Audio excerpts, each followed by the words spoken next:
Welcome to another episode of the Gio and Joey Show. We have a very special guest from the state of Michigan where Joey resides. Joey, introduce our guest today. Hey everybody. So this next guest, he's a state representative here in my home state of Michigan, and it's Steve Carra. But real quick, I'll just kind of go know how I met him. When he was going to be running before the redistricting of our congressional system here in Michigan, our congressional lines. He was going to be running for Congress, and I was an enthusiastic supporter.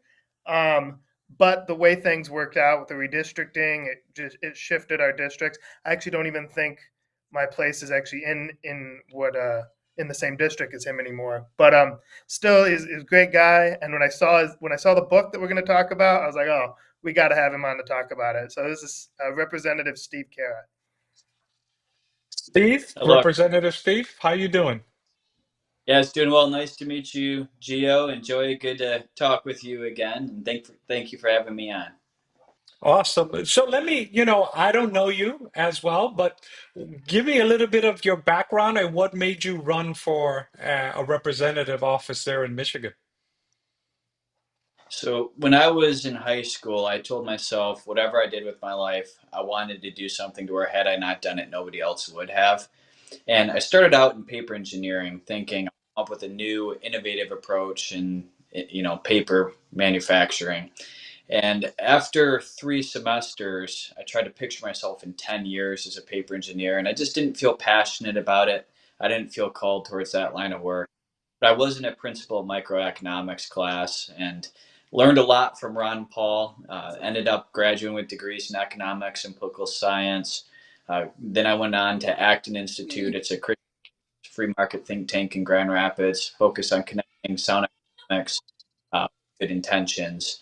And that was very formative for me in learning the proper role of government and how that molds with my Christian faith.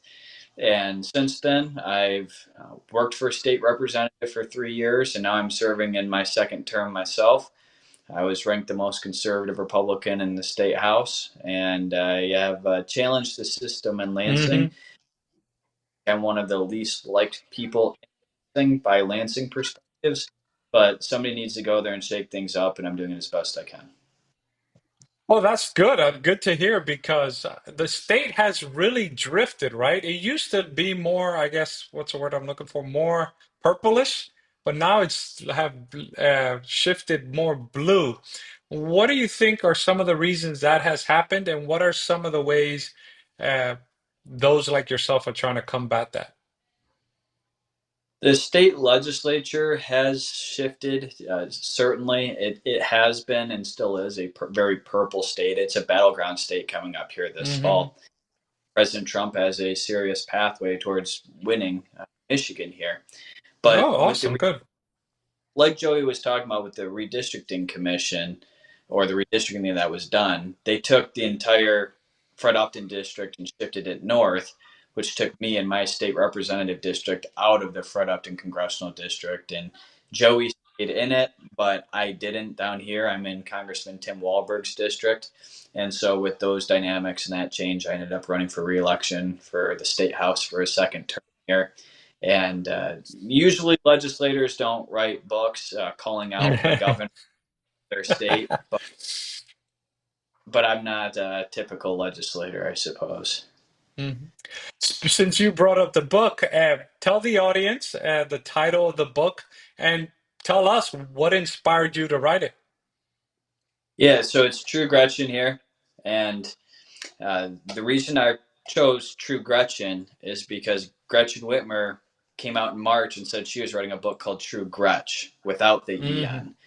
And Hmm. she was going to talk about how she responded to COVID, the kidnapping plot against her, abortion, Donald Trump. And I was thinking to myself, oh, wow, I want to write this book for her. So I wrote Gretchen, added the EN to it. It's a parody, so it's written in the first Hmm. person. I wrote it, but of course, it's me who wrote it. I have 119 citations throughout the book, and Hmm. all is satirical and it's a parody. It is Hmm. based lot of truth. And so Hmm. it's some of it will make people want to laugh, some of it will make you want to cry, but I think it is a smooth and easy read. And there are some people who at first will say, "Oh, I don't want to read anything to do with Gretchen Whitmer." Well, this right here, it's a light read and it's fun. So I think that it's a good way to read about Gretchen Whitmer to read something about her. Joey, jump in. So yeah, I'm gonna jump in here because obviously the topic of the book intrigued me right away. But something that I've noticed as of late, obviously Gretchen is one of the rising stars of the Democratic Party, and there was a lot of talk about like who Kamala might choose as her running mate before she had picked, and Gretchen was in most of those lists. And the thing that I can't understand is her enduring political machine, her durability, right? In other words, I lived through 2020, right, where she had abysmal policies that threatened our seniors by putting sick people in nursing homes, right, quarantining them there. It didn't allow family members to see their loved ones, right? She shut down our businesses. I know a pretty prominent restaurant owner in Holland, Michigan, which is near where I live, and this was an immigrant business owner, and like the state like went after this person. Meanwhile, her husband was literally showing up at boat docks, being like, "Do you know who my wife is? Let me in." And so I saw that, and in 2022 when she won re-election, I was just like deflated. So what would you say? Like, what is the key to the Democrats' durability in our state right now? Because I don't get it as a resident. Well, one thing is Michigan is a battleground for the global elitists in terms of the chessboard of the people who want a one world government. They have a real piece on that board in Gretchen Whitmer. She Hmm. is a for the global elite. And so millions of dollars flowing in from California and New York and George Soros money has really influenced our elections here in the state of Michigan. And it is unfortunate that she is so willing to do their bidding. Years ago, the corporate elitists used to donate a lot to Republican candidates, and they would want their special deals, whether it's a special tax break or regulations to crowd out their competitors. Republicans, especially on the tax break end, were very complicit in that process.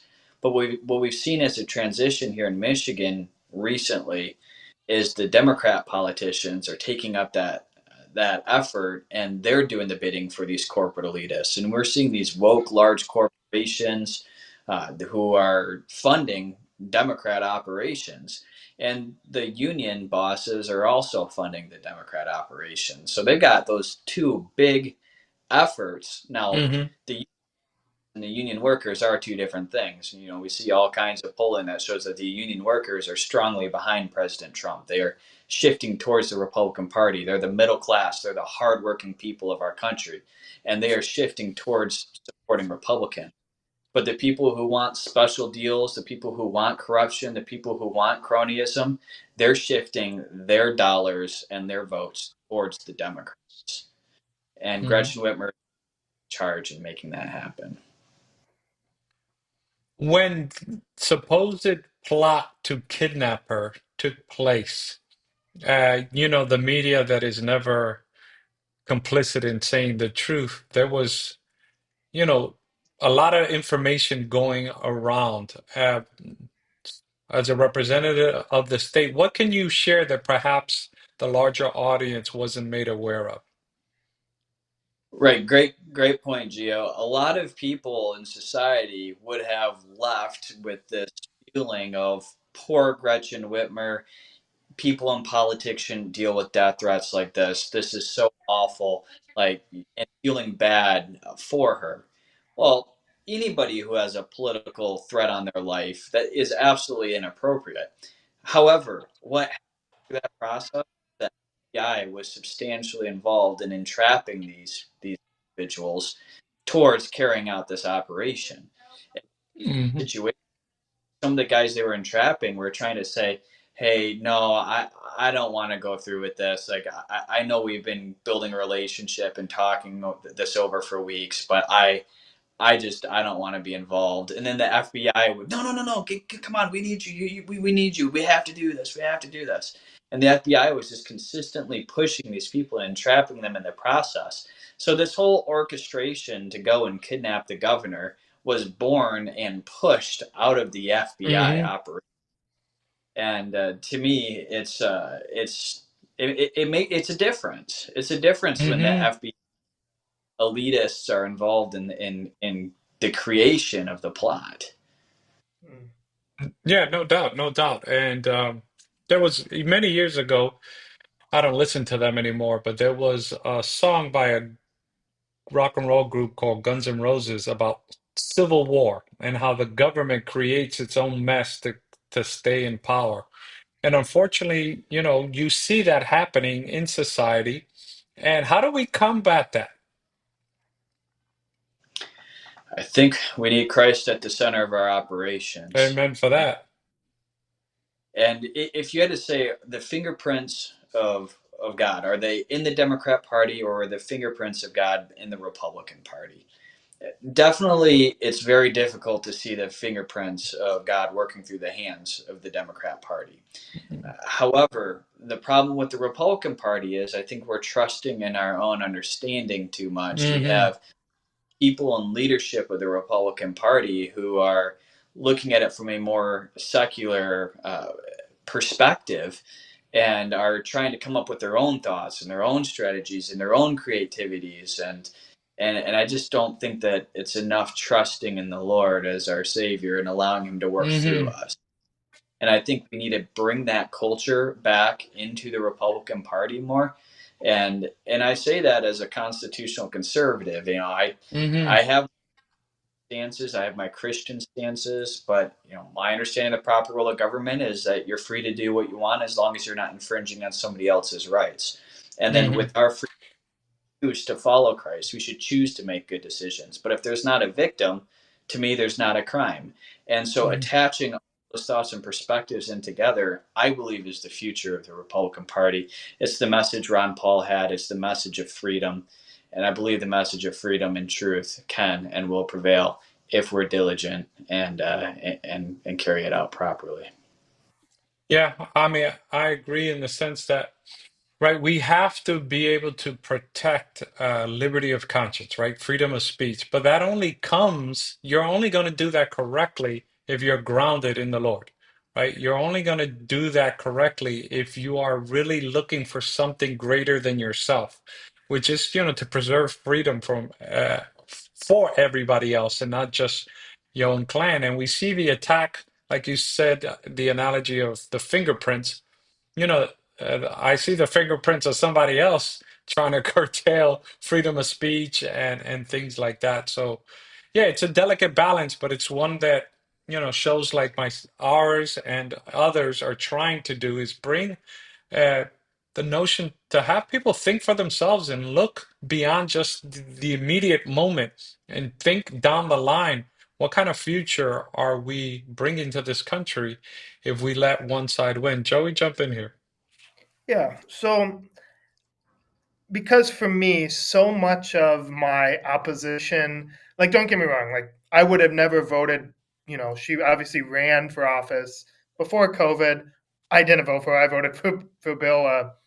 I was forget how to pronounce his name. Schuette, I believe. I voted for Bill, obviously. So I wouldn't have been her supporter, right? Between her position on abortion and just, I'm a Republican. I'm a conservative Republican. But COVID for me and the handling of it is like what I don't understand is like, because doing COVID, I talked to Democrat friends and classmates and people and business owners and stuff who were appalled by her. And then yet, right, she still won and she still won a convincing victory. And I get, right, obviously the Republicans were outspent. You alluded to like the big moneyed interest. But I guess but I don't think that anything is, any of these things are set in stone. So I guess my question would be, how do we, or is it too late maybe now because it's 4 years running, but how do we effectively make the case that we actually need to do things in public policy to keep the mistakes of the COVID years from happening again. Because with the fact that she won re-election and there hasn't really been accountability, I'm worried that when we have the next pandemic or have the next emergency, constitutional liberties and stuff will go out again. So I guess what, from your, obviously from your perspective in the legislature, but then from like those of us on the grassroots, what needs to be done? What steps do conservatives and Republicans need to take to ensure that we can get some kind of COVID accountability? So I kind of developed a little bit of a new thought here as you were speaking. You had me thinking about it, Joey. So first, the thought, of course, we thought before is government. Gretchen Whitmer, the tyrannical, unconstitutional approach was they instilled fear in people over COVID, and when people are afraid, we already know Hmm. this part. To manipulate and deceive people and guide them in directions that are unhealthy and unfruitful towards the proper role of government. So my new thought I had is if people have a right or a unfortunate reality of the truth of where the fear should be, they need to have their fear properly placed in a tyrannical government.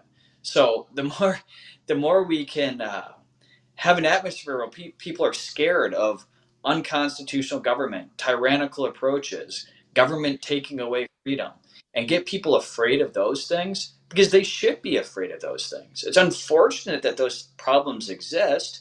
It's completely corrupt that those problems exist, but we need to take that fear and put it in its rightful place, which is government overreach. Yeah, one of these things we have in terms of healthcare, we have all this unhealthy food and what it's Mm-hmm. it's creating this problem, and then they want to point fingers and act like problems are over here when the problems were created by government intervention, government involvement, and lobbyists who advocate for foods to or medical decisions to get stamps of approval and for others to not. And it's that type of cronyism that is terrifying to have a one size fits all approach. People putting their trust in righteous things like a doctor patient relationship, uncoerced by a tyrannical government, that you would get to make your own decision for your body in consultation with your doctor. That's a fruitful and healthy relationship. But what we should be afraid of is the breakdown of that freedom, the breakdown of that healthy relationship, that tyrannical government. So I think repositioning that fear to where of an improper, out of control, bloated, corrupt government. People should be terrified because that's what we have. But that's the thing, right? That's exactly what fear plays into, right? The notion that, oh, I'm scared, so might as well let the people who are telling me the information control my life. And I think the only way to combat that is at the grassroots levels, right? It is also with people like yourself in the legislators trying to calm people down and make them realize that we don't have to live in fear. That being said, in your district, what are some of the concerns that people voice to you specifically? Because even in a state, right, different pockets share different concerns. What are some of the things people are talking to you about as we enter this big election cycle for the nation? The economy, the cost of living, illegal immigration, those are hot topics on people's minds right now. Very frustrated again with what government has done to bring this about in the Hmm. last 3 years that we've dealt with this insanity. And Yes. people want to return to a proper role of government, a um, more fruitful government where they can provide for themselves and their families and thrive and earn an honest living. Hmm. And how do you control, there's always a lot of chatter, and obviously, how do you control election integrity in Michigan? With it being such a swing state, and there's always chatter that these Dominion boxes can be tampered with, or mail-in voting where people are the dead are voting. Mercy. How do you control that? Is that an issue in Michigan? Is that overblown by one side or the other? What are some of the concerns there? The system is certainly ripe for fraud, and it says that the Secretary of State has intentionally created this atmosphere ripe for fraud. For example, the absentee ballot applications being sent out unsolicited, the signature verification process being relaxed. So it's going out to people who didn't even request them, and then you get Hmm. a signature that, oh, it's signed. We're gonna presume that it's correct since it has redeeming qualities. What, my name's Hmm. Steve, so kind of like Steve, that seems sufficient. Hey, that's not this. You don't have to check it with the signature on file. Those are the types of standards we used to have. So they create this system. Yeah, even things like they try to say that you didn't have the right to keep and bear arms on election day. Well, who's more likely to want to carry when they go into the poll books, a Republican or a Democrat? And how many people Hmm. would say, well, I don't get to carry on election day. I'm just not going to even vote. Well, is it about safety or is it about trying to steer the election? If they can keep 7,000 Republicans home, 3,000 Democrats, making up hypothetical numbers, that's a 4,000 Hmm. vote swing. Don't Hmm. show up because they carry on election day. Trying to say that absentee ballots can be accepted up to 2 weeks after the election and still be counted towards the tally. These are the types of lunacy ideas that they've come up with here in Michigan. Hmm. Fortunately, struck those both down in 2020. But I had one regarding poll challengers because remember, 20 again, that was back in the Yes. COVID Hmm. unconstitutional mandates era, and they were trying to say that poll challengers had to maintain 6 feet of social distancing. Well, if you're trying to review to make sure mistakes aren't being made intentionally or unintentionally, you can't see the computer screen or read a poll Hmm. book from. Okay? So I filed a lawsuit saying that, hey, this advisory put out, this is inappropriate. These poll challengers can't properly do what they do from 6 feet away. And fortunately, I won that lawsuit. So the Secretary of State just has a pattern of habitually losing lawsuits. I mean, she's a serial election lawsuit loser. And deserve better. But the Democrats do have control of the House and Senate, and they've got the governor's mansion, and the legislation that's passed under them has not been helpful. But we need to remain vigilant nonetheless. And I say if we have to win 52-48 in order to be recognized as getting a 50% plus one victory, that's no reason to not vote. That's even more reason to be energized to go out there and make sure that we do vote. So that's Hmm. my perspective. Yeah, no, no doubt. And it's good to hear because, Joey and I can talk, but we're not in office, right? And so hearing it from you that people inside are still fighting the good fight. How can we pave a future for a conservative, election for conservative seats to be won, whether in your state or across the country? Well, I think we need to be strategic on where the money goes. Actually, there's one guy, great friend of mine. He ran against a Democrat incumbent in like a 75% Democrat district over near Detroit, and he got over $1 million in campaign contributions. But that district is so heavily Democratic there. If he raised $100 million, he was still going to lose. So I Hmm. think being strategic with where we give the funds to, getting behind rock star candidates like he is, but Hmm. in have a pathway to victory. And I think the Democrats are far more organized on that. They really get their base encouraged. They have the Act Blue, which we've heard of, and they even use Hmm. Marxist Black Lives Matter movement to raise money and funnel it through Act Blue to Democrat politicians. And they've got this fantastic, uh, obscene operation, and they're utilizing all these different tentacles to raise money for their politicians, and the media covers their back. Meanwhile, Hmm. we are light years behind on our strategy on the Republican side on this, and we need to be more efficient. and do a better job of assisting people with making those good financial giving strategies. And one thing I would say that's quite simple is we get conservative victories in primaries and Republican victories in November. And to me, both of those are important objectives.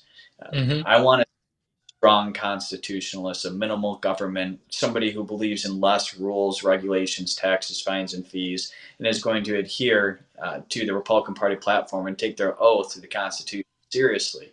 Those are the people I want to win primaries, which is very important. But then now we're in the getting Republican victories in November phase, and it is time to come Hmm. together and it's time to unite. Well, I remember years ago, I was picky, as you guys can imagine, being a strong I I'm not a big Mitt Romney or John McCain type of fan, but in November it is time to come together. It is time to unite. I voted for Fred Upton every single general election because it was time to beat the Democrat. Because I want a Republican congressman somewhere else in the nation to be in majority. That's Hmm. important.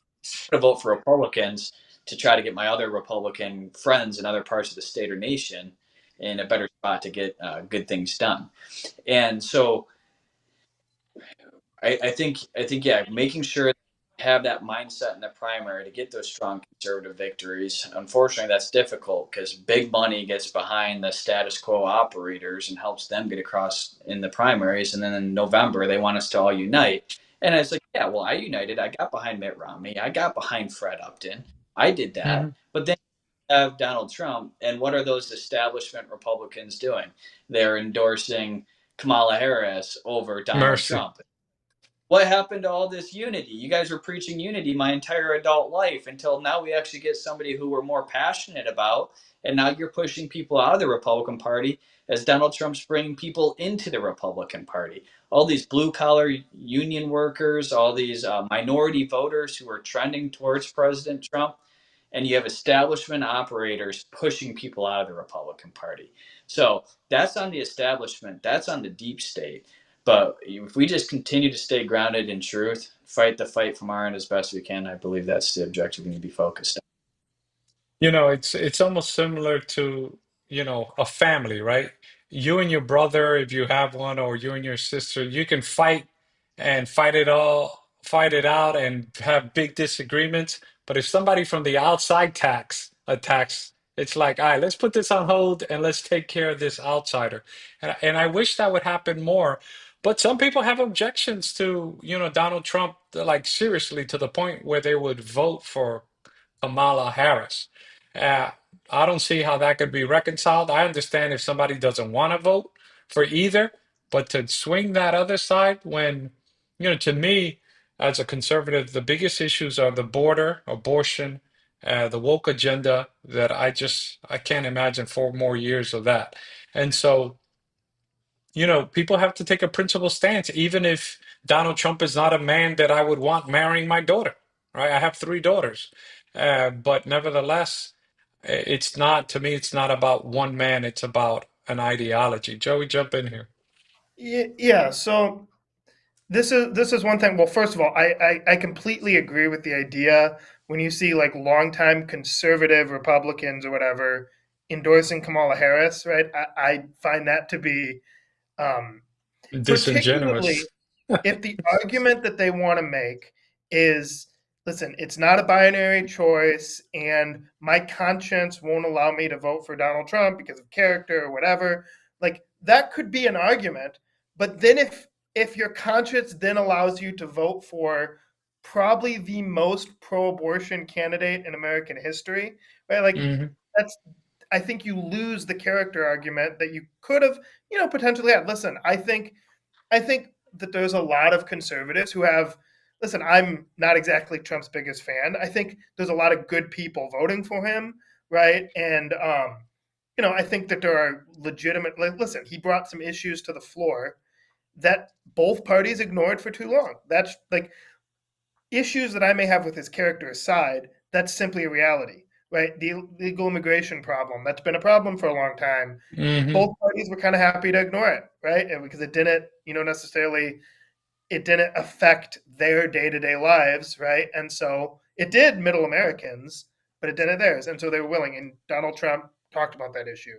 So like again, I get why millions of good people are voting for him, um, but I kind of wanted to pivot to another topic that is crucial to our state, and I think your answers for how our state should go forward will also give a lot of good advice to people across the nation. So, on the abortion issue that we've talked about a lot, Prop 3 in Michigan, right? It went through. Abortion is enshrined in our state constitution.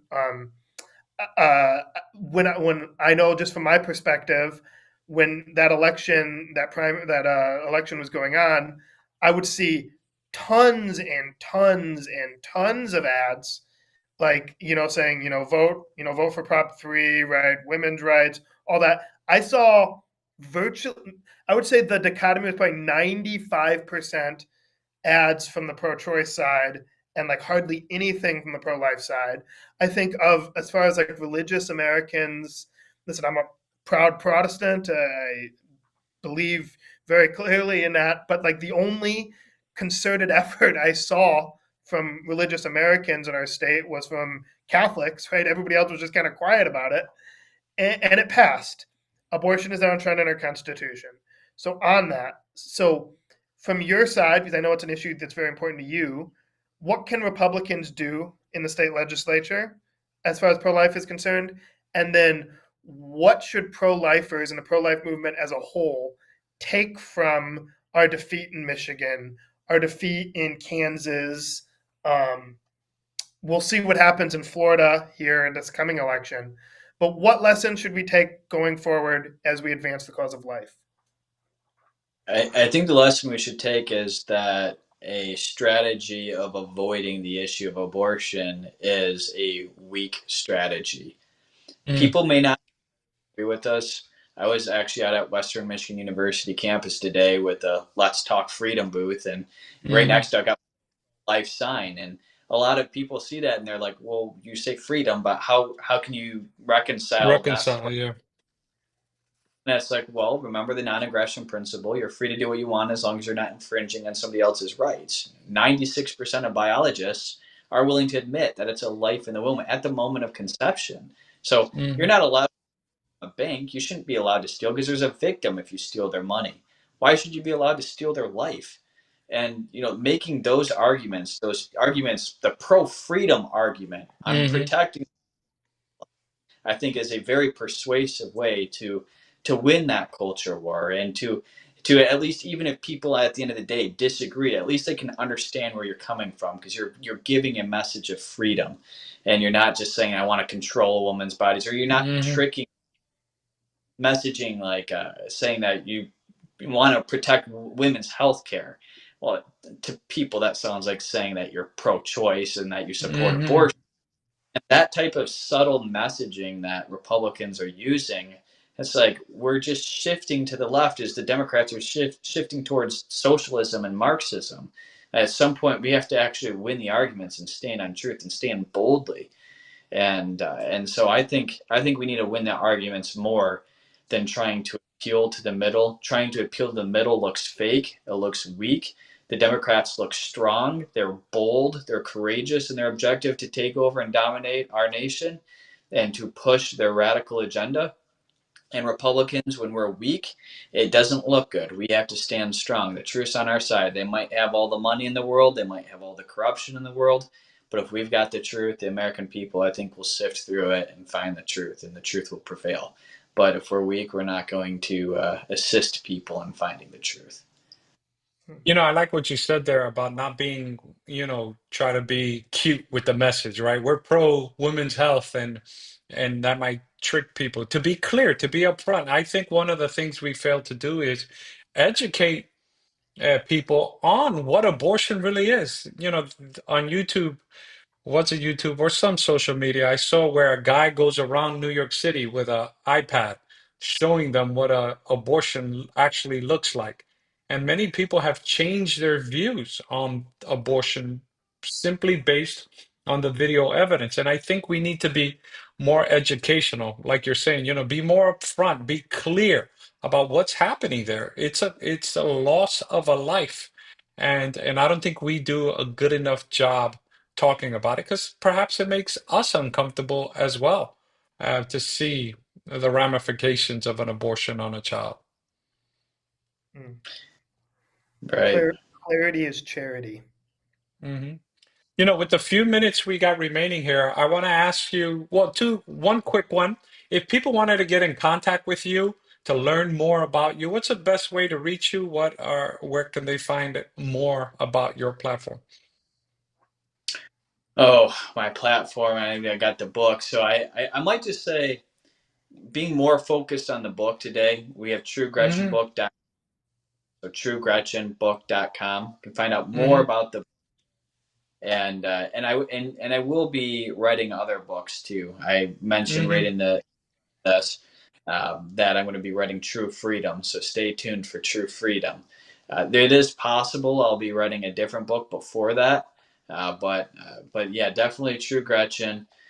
You can find it on Amazon, and I think it's a fun read. It's satirical. I had somebody tell me they laughed the whole way through the book. They couldn't put it down. I've had several people tell book down and yeah, because there are some people who are saying that they don't want to read it because they don't want to read anything about her, but then people who actually have read it have truly enjoyed it, and Hmm. uh, and so yeah, I think it's a good opportunity to sharpen the tools of knowledge. Teaching through satire, I think, is a strength. Like JP Sears, Hmm. guys, I am. I don't know if you guys know JP, but he's Hmm. got funny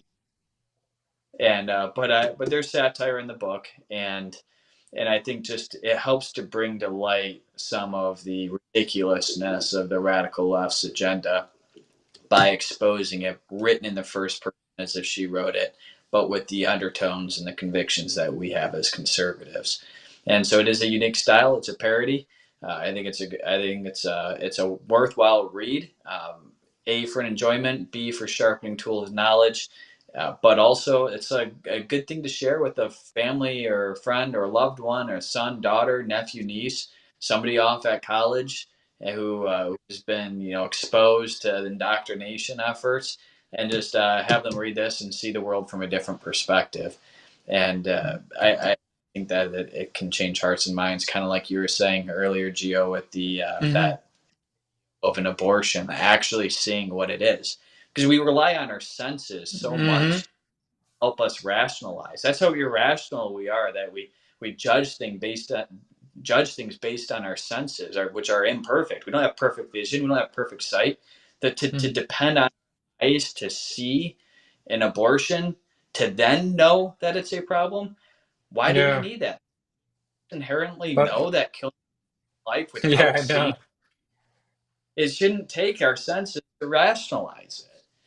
Yeah, Uh, but unfortunately, that's what people need. I one more time, what's that website for the book again? TrueGretchenBook.com, and it's also on Amazon, True Gretchen, if people prefer there.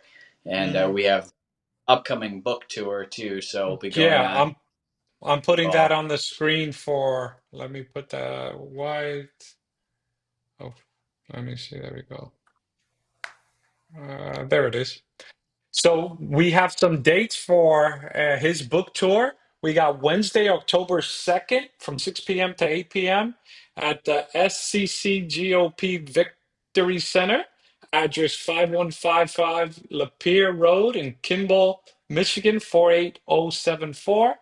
And then Monday, October 7th from 6 p.m. to 7:30 on Crystal Lake Activities Center, and you can see it on the screen for those. I won't give the other dates per se, but there are Tuesday, October 8th. Sorry, I won't give the other addresses. Tuesday, October 8th, Wednesday, October 9th, Thursday, October 10th, and Thursday, October 17th. You can see it on the screen.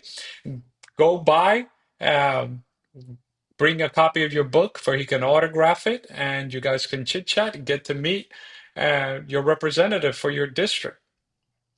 And yes, I will have copies of the book with me along the way on the tour. Would love to sign a book for Mm-hmm. people and see people along the way. We can go further into the details, talking about what inspired me to write the book, and Mm-hmm. also beyond Gretchen Whitmer, just a general process. I've watched firsthand some of the corruption in Lansing that the Democrats have done, and just sharing some of those stories of what I've seen in Lansing. Some are in the book, and I'll be happy to share those in person with people along the book tour. Awesome, awesome. Thank you for that. We have 5 minutes remaining. What's two things, two-parter for me? One, what do you think happens November 5th in the general election? And two, what are your aspirations, right? Um, where do you see yourself 5, 10 years down the road? Are you think you'll still be in politics? Well, for um, the first question was what's going to happen in November. Hmm. I would I would say that it's a really tight race right now. Michigan's one of those battleground states. Pulling at about 50-50. It is a dead heat here. State House will probably go Republican, which is good news if it Good. happens. Right now, the Democrats have free reign. We can't stop them from having a majority in the House, Senate, and governor. And so we'll be able to at least block some of the craziest nonsense if we can get the state House back. It's a narrow 56-54 Hmm. Democrat right now. Getting President Trump across the finish line in Michigan will be a key towards getting to 270 electoral votes. Pennsylvania, Georgia, Arizona, Wisconsin. These are some of the most important states to make sure that we get out the vote and make sure we deliver up and down the ticket for Republicans. As for my future, I would say whatever I'm doing, I'm going to be fighting the good fight. I don't see me burning out and going and putting my tail between my legs and giving up. I'm Hmm. not a quitter, fighter, and need to, whether it's in the state house, whether it's doing podcasts like you guys are doing, getting the word out, sharing with people as much as we can, sharing our thoughts and perspectives, hoping to educate people, and also, everybody drops pearls. A wise man picks them up. So Hmm. I'll have some experience, and although I have some thoughts and perspectives, I don't know everything. And the more we can come together in the body of Christ and work together to Hmm. figure how to defeat this corruption, how to defeat this tyranny, how to defeat this destruction of our country, we can and will prevail if we're efficient and focused and diligent enough. And my last comment, Joey, I'll give you the last question and word. When you become governor of Michigan, remember us and we do another interview. Absolutely. That's Joey. Us too, right? Is that what you mean? No, I was talking to you. I don't see Joey in politics. Why not? You see, I want to work for politicians, right? I want to be the guy in the Mhm. back room crafting bills. I'll let you guys go and get in front of the camera. Yeah.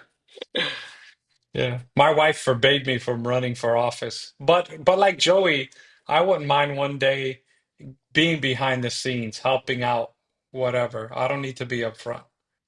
Joey, give him your last question, and then we'll thank him Well, for well, being on the first of show. all, like you said, as you write these other books, we'll definitely have to have you back on to promote those ones as well. I guess the question I'll end on is for the kids, right? So I'm on the school board of my local church school, but do different stuff with youth in my church. What would you say about kids across Michigan and kids across the country? What would you say is the number one thing that you would act that a kid who they're just a normal kid but they want to be involved? What was the number one advice you would give them about being civically involved? I would say look towards wisdom and understanding that there are things to learn and grow from as you are growing, and your parents, your elders in your community, your church, your network and foundation that you know and trust.